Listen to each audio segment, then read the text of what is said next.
આ સત્ય ઘટના આજે પણ વૃંદાવનમાં અલૌકિક ઘટના બને છે નામની બુકમાં લખેલ છે, જેના લેખક છે તારાશીષ ગંગોપાધ્યાય.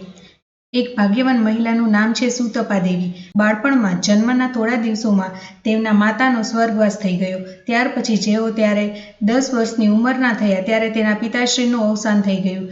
ત્યાર પછી તેઓએ મામાના ઘરે રહીને BSc સુધીનો અભ્યાસ કર્યો. વાત છે નવેમ્બર 1999ની. કલકત્તાના ઉત્તરમાં આવેલ ઠાકુર શ્રી રામકૃષ્ણ દેવની તપોભૂમિ દક્ષિણેશ્વરના મંદિરના પટાંગણમાં એક ધાર્મિક કાર્યક્રમ હતો. તારાશીષ ગંગોપાધ્યાયને એ કાર્યક્રમમાં આવવાનું થયું. સુતપા દેવી તેમને મળવા માટે દક્ષિણેશ્વર આવ્યા. કાર્યક્રમ પૂરો થયો ત્યારે સંધ્યાનો અંધકાર ચારે બાજુ ફેલાઈ ગયો હતો. દક્ષિણેશ્વરમાં ગંગાના બંને તટ વીજળીના રોશનીથી ઝગમગતા હતા. માં ભવતારિણીની મંદિરમાંથી વચ્ચે વચ્ચે ઘંટારો સંભળાતો હતો. માતાજીનું મંદિર, રાધાકૃષ્ણનું મંદિર, બહાર શિવ મંદિર અને ઠાકુર શ્રી રામકૃષ્ણના ઘરની સામે રોશની કરવામાં આવી છે. મંદિરમાં ભક્તોને દર્શનાર્થીઓની ખૂબ જ ભીડ હતી. હું એટલે કે તારાશીષ ગંગોપાધ્યાય મંચ પરથી નીચે ઉતરીને ગર્ભ મંદિરમાં માતાજીના દર્શન કરવા માટે જઈ રહ્યો હતો. તેવામાં એક મહિલા સુતપા દેવી આવીને મારા પગે પડ્યા, પ્રણામ કર્યા અને ત્યાર પછી તેમણે કહ્યું, હું તમને ખાસ મળવા માટે અહીં દૂર સુધી આવી છું. પહેલાં મેં મહિલાને સારી રીતે જોઈ. તેઓ નીલ રંગની સાડીમાં ખૂબ સુંદર લાગતા હતા. તેઓનું મુખમંડલ પણ સરળ અને સુંદર હતું. હું કંઈક પ્રશ્ન પૂછું તે પહેલાં જ તેમણે પોતાનો પરિચય આપતા કહ્યું, મારું નામ સુતપા ઘોષાલ, કોલકાતામાં રહું છું. હાલમાં જ તમારું એક પુસ્તક મેં વાંચ્યું. આ પુસ્તક હું પહેલેથી છેલ્લે સુધી અત્યંત ઉત્સુકતાથી વાંચી ગઈ. આ પુસ્તક વાંચ્યા પછી હું વિશ્વાસ અને અવિશ્વાસની અદ્ભુત શંકામાં પડી ગઈ છું. તેથી આપને મળવા માટે અહીંયા સુધી દોડી આવી છું. હું તમારો થોડો સમય લઈ લઉં તો વાંધો નથી ને? મેં મંદ હાસ્ય સાથે પ્રત્યુત્તર આપ્યો, ના ના, એવું કંઈ નથી. તમે જ્યારે મારું પુસ્તક વાંચીને માનસિક ઉલઝનમાં પડ્યા છો ત્યારે હું જરૂર તમારા પ્રશ્નનું સમાધાન કરીશ. બોલો હવે શું પ્રશ્ન છે? તેઓએ પહેલાં મને પૂછ્યું, તમે આ પુસ્તકમાં જે કંઈ લખ્યું છે તે બધું સત્ય છે? મેં કહ્યું, તમને શું લાગે છે? તેમણે કહ્યું, મને લાગે છે કે આપે આ પુસ્તકમાં જે લખ્યું છે તે બધું અક્ષરશઃ સત્ય હોય, પરંતુ મારું મન માનવા તૈયાર નથી, કારણ કે હું વિજ્ઞાનની વિદ્યાર્થીની. પરલોક, પુનર્જન્મ, પરમાત્મા, પૂજાપાઠ, મૂર્તિપૂજા આ બધામાં હું માનતી નથી. ત્યાર પછી મારી સાથે લાંબી વાતચીત થઈ. અમે બંને જણાએ માતાજીના દર્શન કર્યા. મેં માં ભવતારિણી દેવીને પ્રાર્થના કરી કે સુતપાના જીવનનો આ સંશય જલ્દીથી દૂર થાય અને એમને સત્ય વસ્તુની પ્રતીતિ થાય, કારણ કે આધ્યાત્મિક પ્રશ્નોનું ફક્ત શબ્દથી સમાધાન થતું નથી, ઈશ્વરની કૃપા હોય તો જ થાય. ત્યાર પછી સુતપાને બેંકમાં નોકરી મળી. વૃંદાવનમાં એમની પોસ્ટિંગ થઈ. વચ્ચે લગભગ 4 મહિનાનો સમય વીતી ગયો. હું તારાશીષ ગંગોપાધ્યાય અકળાયો કે હજુ સુધી સુતપાનો કોઈ પત્ર આવ્યો નથી કે કોઈ સમાચાર મળ્યા નથી. પરંતુ ત્યાર પછી સુતપાનો એક લાંબો પત્ર મળ્યો, જે નીચે મુજબનો છે. પરમ શ્રદ્ધેય મોટાભાઈ તારાશીષ, આશા રાખું છું કે 4 મહિના પહેલાં દક્ષિણેશ્વરમાં તમારી સાથે મારી જે મુલાકાત થઈ તે તમે ભૂલ્યા ન હશો. તમને જોઈને મને એવું લાગ્યું હતું કે મારા જીવનમાં જે મોટાભાઈનું શૂન્ય સ્થાન છે તે મેં પૂરું કર્યું. મેં તમારી પાસે મારી ભાવનાની જે ભૂલ વ્યક્ત કરી હતી તે હવે ઈશ્વર કૃપાથી મટી ગઈ છે. તેથી હું તમને મારા આ પત્રમાં એ અનુભવનું વર્ણન કરું છું. હું નોકરી સ્વીકારીને વૃંદાવનમાં સ્થાયી થઈ. તમે મને વૃંદાવનના અલૌકિક દિવ્ય ભૂમિનું તાત્પર્ય અને નિધુવનમાં રાસલીલાનું તાત્પર્ય વિશે કહ્યું હતું. તેથી હું વૃંદાવનમાં આવીને આ દિશા તરફ આગળ વધી. મેં મારા સહકર્મચારીઓ અને આસપાસના લોકોને નિધુવન વિશે પૂછપરછ કરી. તેઓએ મને કહ્યું કે નિધુવનમાં દરરોજ રાત્રે શ્રી કૃષ્ણ અને શ્રી રાધા નિત્ય લીલા કરે છે.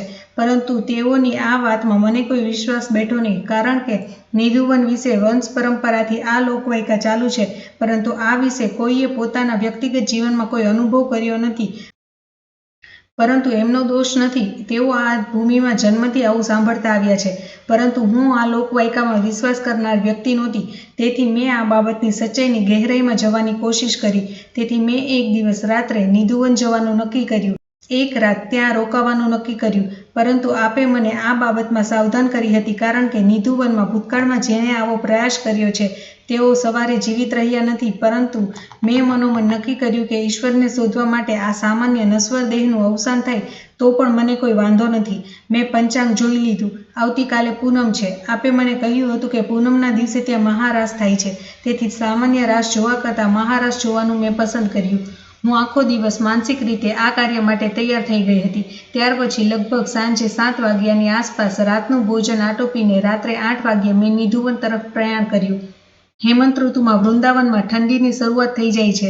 ઠંડીની સાથે ધુમ્મસ પણ છવાયેલું હતું, તેથી રસ્તાઓ સૂમસામ હતા. હું કુંજ ગલીના સાંકડા રસ્તા પરથી નિધુવન તરફ ચાલી જતી હતી. રસ્તામાં ભાગ્યે જ એકાદ માણસ દેખાતું હતું. આકાશમાં પૂર્ણિમાનો ચંદ્ર સોળે કળાએ ખીલી રહ્યો હતો. આસપાસના ઘરોના છાપરા પર પણ ચંદ્રમાનો શીતળ પ્રકાશ રેલાયો હતો. કુંજ ગલીના દરેક મકાનમાં નાના નાના કુંજ પણ છે. આસપાસના ફૂલોના છોડવા પરથી મીઠી મધુર સુગંધ વાતાવરણને માદક બનાવી રહી હતી. વચ્ચે વચ્ચે પક્ષીઓનો અવાજ સંભળાતો હતો. ચારે બાજુએ ગંભીર અને ડરી જવાય એવું વાતાવરણ હતું. આવા વાતાવરણમાં કોઈ એકલી મહિલાના મનમાં ડર લાગે એ સ્વાભાવિક છે. મારા મનમાં ડર હોવા છતાં કોઈ ગભરામણ ન હતી, કારણ કે હું એક નિશ્ચિત લક્ષ્યને સિદ્ધ કરવા માટે દૃઢ મનોબળથી આગળ વધી રહી હતી. તેથી ભયને તો કોઈ સ્થાન જ ન હતું.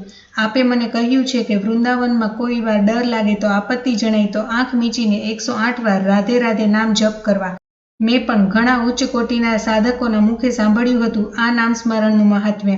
તેથી હું 108 વાર રાધે રાધે જપ કરવા લાગી. જોઉં તો ખરી આ નામ મહાત્મ્ય સાચું છે કે કેમ. હું જપ કરતાં કરતાં નિધુવનના દરવાજે પહોંચી ગઈ, પરંતુ દરવાજા પર તો તાળું હતું. નિધુવનમાં રાત્રે દરવાજા બંધ રહે છે એવું મને કોઈએ બતાવ્યું ન હતું. મેં પણ કોઈને પૂછ્યું ન હતું. તેથી હવે કિનારા પર આવીને નાવ ડૂબવાની તૈયારી. નિધુવનમાં ચારે બાજુ દિવાલની ઊંચી કોટ છે અને કોઈ મહિલા માટે આ દિવાલ કૂદીને અંદર જવું એ અશક્ય હતું. હું મનોમન વિચાર કરતી હતી, ભલે આજે વ્યર્થ ફેરો થયો, છતાં પણ હતાશ થવાની જરૂર નથી. ભવિષ્યમાં આ અનુભવમાંથી કંઈક આગળ રસ્તો કાઢશું. મારા મનમાં વિચારોનું ગડમથલ ચાલવા લાગ્યું. ખરેખર વૃંદાવનમાં શ્રી કૃષ્ણ છે કે ખાલી આ લોકવાયકા છે? આ રીતે વિચાર કરતાં કરતાં હું મારા નિવાસ તરફ પાછી ફરવાની તૈયારીમાં હતી. હવે અહીં ઊભા રહેવાનો કોઈ ફાયદો નથી. એવામાં કુંજ ગલીના અંધકારમાંથી એક કિશોરીનો મીઠો મધુર અવાજ સંભળાયો. માઈજી, ગોપાલ લોગે? હું આશ્ચર્યચકિત થઈ ગઈ. એક ક્ષણ પહેલાં અહીં કોઈ જ જનમાનવ નહોતું, તો આ કિશોરીના કંઠનો અવાજ આવ્યો ક્યાંથી? મેં ફરીને જોયું તો 15-16 વર્ષની એક કુમારિકા મારી પાસે ઊભી છે. કિશોરીનો રંગ એકદમ ગોર હતો. આછા પીળા રંગના ઘાઘરા ચોલીમાં તે ખૂબ સુંદર અને મોહક લાગતી હતી. એના માથાના વાળ કમર સુધી લહેરાતા હતા. એક દિવ્ય સુગંધ એના શરીરમાંથી આવી રહી હતી. મુખ પર મંદ મંદ હાસ્ય રેલાતું હતું. એની આંખો પણ મોહક હતી. એના હાથમાં એક નાની ગોપાલની મૂર્તિ હતી. મારા મનમાં થયું, આ કન્યા મૂર્તિ વેચતી હશે, તેથી મારી પાસે મૂર્તિ વેચવા આવી છે. પરંતુ એની પાસે બીજી કોઈ મૂર્તિ નહોતી. તો આ એક મૂર્તિ વેચવા માટે આવી રીતે રાત્રે કેમ આવી હશે? મારા મનમાં ફરી એ વિચાર આવ્યો કે બીજી મૂર્તિ વેચાઈ ગઈ હશે, આ એક મૂર્તિ બાકી રહી ગઈ હશે અને આ મૂર્તિ મને વેચવા આવી હશે. મેં ગોપાલની મૂર્તિ તરફ જોયું. ગોપાલની મૂર્તિ જોઈને મારું મન મોહી ગયું. હાથમાં માખણ ખાતા શ્રી કૃષ્ણની મૂર્તિ ખૂબ જ સુંદર અને મનમોહક હતી. અત્યાર સુધી ભગવાનની મૂર્તિથી કોઈ દિવસ આકર્ષિત થઈ ન હતી, પરંતુ આ મૂર્તિના મોહમાં હું પડી ગઈ. મનમાં વિચાર્યું કે આ મૂર્તિ લઈ લઉં અને ઘરમાં રાખું તો ઘરની શોભા વધશે. કિશોરી મારા મનની ભાવના પામી ગઈ હશે, તેથી મારા હાથમાં મૂર્તિ આપતા કહ્યું, લો માઈજી, વૃંદાવનમાં કોઈ પણ જગ્યાએ આટલી સરસ ગોપાલની મૂર્તિ તમને ન મળે. મેં મનમાં વિચાર્યું કે હું ભગવાનમાં માનતી નથી, તેથી વૃંદાવનમાં ગોપાલની મૂર્તિ લેવા હું શું કામ ફરું? કિશોરી ફરીવાર હસીને બોલી, જ્યારે સમય આવે ત્યારે બધું થાય છે. તેથી તમારી ઈચ્છા ન હોવા છતાં ગોપાલે તમને શોધી કાઢ્યા. તેથી તમારી પાસે આવવા માટે મને ગોપાલે જ નિમિત્ત બનાવી છે. કિશોરીના મુખે આવી વાતો સાંભળીને મને મજા આવી ગઈ. શું ગોપાલને વેચવા માટે તે રાત્રે મને શોધી કાઢી? શું કરું માતાજી? ગોપાલે હઠ પકડી, તેથી મારે આવ્યા વગર છૂટકો જ નહોતો. પરંતુ ગોપાલ તો એક નાની સરખી માટીની મૂર્તિ છે, તો આ મૂર્તિ વાત કેવી રીતે કરે? તે એની વાત સાંભળી કેવી રીતે?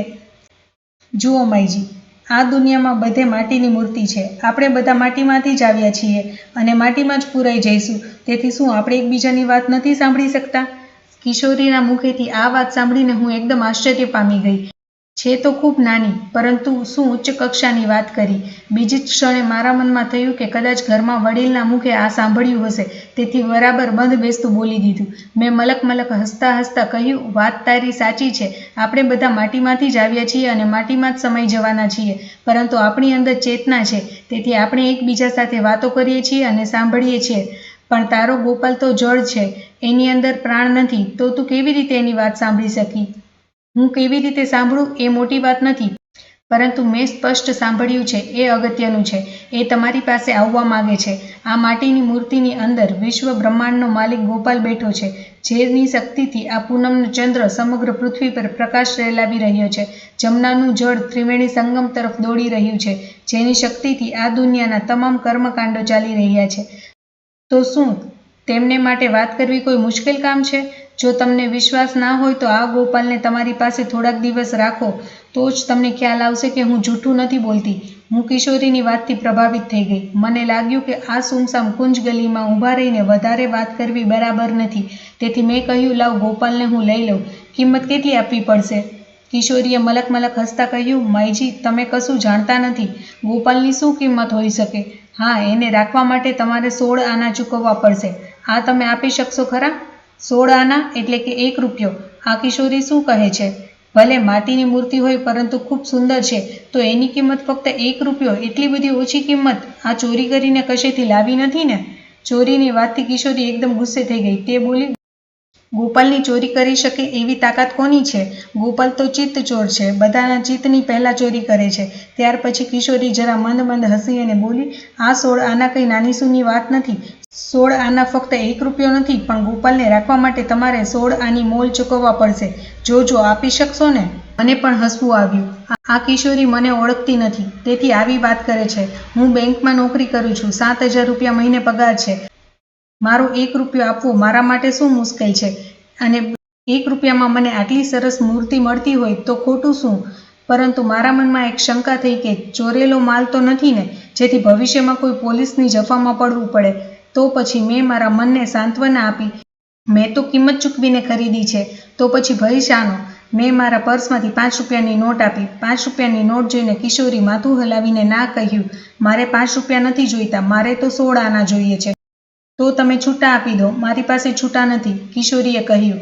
મેં કહ્યું, કંઈ વાંધો નહીં. આટલી સરસ મૂર્તિ હોય તો 5 રૂપિયા કંઈ વધારે ન કહેવાય. તમે આ 5 રૂપિયા રાખી લો. ના, આમ ન થઈ શકે. 16 આના માટે હું 5 રૂપિયા શું કામ લઉં? મને પાપ લાગશે. કંઈ વાંધો નથી, તમે ગોપાલને રાખી લો. ભવિષ્યમાં હું લઈ લઈશ. ત્યાં સુધી ગોપાલને તમારી પાસે રાખો. હું આ વાત સાંભળીને આશ્ચર્યચકિત થઈ ગઈ. આ છોકરી તો ગજબની છે. 1 રૂપિયાના બદલામાં આટલી સરસ મૂર્તિ આપવાની વાત કરી અને પૈસા આપવાની વાત કરી તો પણ કહે છે કંઈ વાંધો નથી. મેં મારા મનમાં વિચાર્યું કે આ પાગલ તો નથી ને? પછી મેં કહ્યું, તું મને ઓળખતી નથી, નામ નથી, સરનામું નથી, તો ભવિષ્યમાં પૈસા કેવી રીતે લેશે? કિશોરીએ મલક મલક હસતા કહ્યું, નામ તો મિથ્યા છે, તે જાણીને શું કામ? પરંતુ તમારું સરનામું હું જાણું છું. તમે વૃંદાવનમાં રહો છો ને? હું પણ અહીંયા રહું છું. તમે નિશ્ચિંત રહેજો. ભવિષ્યમાં હું તમારી પાસેથી એની કિંમત લઈ લઈશ. પછી જરા હસીને કહ્યું, રાત ઘણી થઈ ગઈ છે, હવે મારે ઘરે પાછા ફરવું પડશે. કામ ઘણું બાકી છે. આમ બોલીને પેલી કિશોરી જમણા હાથની ગલીમાં અંધકારમાં અલોપ થઈ ગઈ. હું થોડો સમય નિધુવનના બંધ દરવાજાની સામે આ આકસ્મિક ઘટના વિશે વિચારતી રહી. મનમાં એવું થયું કે ખરેખર આ સ્વપ્ન છે કે વાસ્તવિકતા? પેલી અજાણી કિશોરીએ રહસ્યમય વાત અદ્ભુત રીતે કેટલા સહજભાવથી ગૂઢ તત્વની છણાવટ કરી. ગોપાલની મૂર્તિની કિંમત એને 16 આના જ માગી અને વળી છેલ્લે કશું લીધા વગર મારા હાથમાં ગોપાલની મૂર્તિ આપી દીધી અને બોલી, હું જાણું છું કે તમે ક્યાં રહો છો. આ બધાનો ઉકેલ મને ન મળ્યો. સમયનો કાંટો ફરતો રહે છે, રાત પણ આગળ વધે છે. આ સુમસામ ગલીમાં હવે વધારે સમય ઊભા રહેવું મને ઠીક ન લાગ્યું. તેથી મેં ગોપાલની મૂર્તિ સાથે ઘર તરફ ઝડપથી પ્રયાણ કર્યું. જ્યારે ઘર તરફ પાછી આવી રહી હતી ત્યારે પેલી કિશોરીની એક વાત મારા મનમાં ઘુમરાવા લાગી કે આ ગોપાલની માત્ર માટીની મૂર્તિ નથી, પરંતુ માટીની મૂર્તિ હોવા છતાં તેની અંદર એક ચિન્મય શક્તિ છે. એ વાત પણ કરે છે. જ્યારે કોઈ વસ્તુ જોઈતી હોય ત્યારે માગે છે અને વળી સહજ બાલહટ પણ કરે. શું આ ખરેખર સાચું છે? મારા જેવી વિજ્ઞાનની ગ્રેજ્યુએટ થયેલી વ્યક્તિના મગજમાં વિશ્વાસ જ ન બેસે, કારણ કે વિજ્ઞાન તો સંશોધનોને પ્રયોગમાં માને. હવે સમય જ કહેશે ખરેખર સાચું શું છે. હું મારા નિવાસ પર લગભગ રાત્રે 10 વાગે પહોંચી. વૃંદાવનમાં શિયાળામાં રાત્રે 10 વાગે ચારે બાજુ સુમસામ. મારા નિવાસસ્થાન પર એક જ રૂમ અને બાજુમાં નાનું સરખું રસોડું. મારા નિવાસસ્થાનમાં એક સૂવાનો પલંગ અને એની સામે એક ટેબલ પર ટીવી. મેં ઘરે આવીને ટીવી ઉપર ગોપાલની મૂર્તિ મૂકી દીધી. મારા ક્વાર્ટર્સમાં હું એકલી જ રહું છું. જલ્દી થોડી રસોઈ બનાવીને જમી લીધું. તે દરમિયાન ટીવી પર કોઈ પ્રોગ્રામ પણ ચાલતો હતો અને ગોપાલની મૂર્તિ પણ ટીવી પર જ હતી. હવે હું લાઇટ બંધ કરીને સૂઈ ગઈ, કારણ કે આખા દિવસનો થાક એટલે સૂતાની સાથે જ મને ઊંઘ આવી ગઈ. મેં નિંદ્રાવસ્થામાં ઝાંઝરનો અવાજ સાંભળ્યો, જાણે કે નાનું બાળક પગમાં ઝાંઝર પહેરીને ઘરમાં ફરી રહ્યું છે. મારી ઊંઘ એકદમ ઉડી ગઈ. પહેલાં તો એવું લાગ્યું કે મારી કોઈ ભૂલ હશે, કારણ કે મારા ઘરમાં મારા સિવાય કોઈ જ નથી અને અડધી રાત્રે વળી કોણ ઝાંઝર પહેરીને ઘરમાં ફરી શકે? અને ચોર હોય તો ઝાંઝર પહેરીને તો ન જ આવે. હું જ્યારે આવું વિચારતી હતી ત્યારે પણ ઝાંઝરનો અવાજ આખા ઘરમાં ફરી રહ્યો હતો. હજી બંધ થયો ન હતો. મને એ ઝાંઝરનો મીઠો અવાજ ખૂબ જ ગમ્યો અને એ અનુભવના વર્ણન માટે મારી પાસે કોઈ શબ્દ નથી, કોઈ ભાષા નથી. કવિની ભાષામાં કહીએ તો એ મધુર અવાજ મારા કાનમાંથી હૃદયમાં પ્રવેશ્યો અને મારું મન આકુળ વ્યાકુળ થઈ ગયું. મારા પલંગ પાસે, મારા માથા પાસે જ બેડ સ્વિચ હતી. તેથી મેં બેડ સ્વિચ ચાલુ કરી. કેવા આશ્ચર્યની વાત! આ અલૌકિક ઝાંઝરનો અવાજ અત્યાર સુધી સંભળાતો હતો તે લાઇટ થતાની સાથે જ ક્યાં આલોપ થઈ ગયો.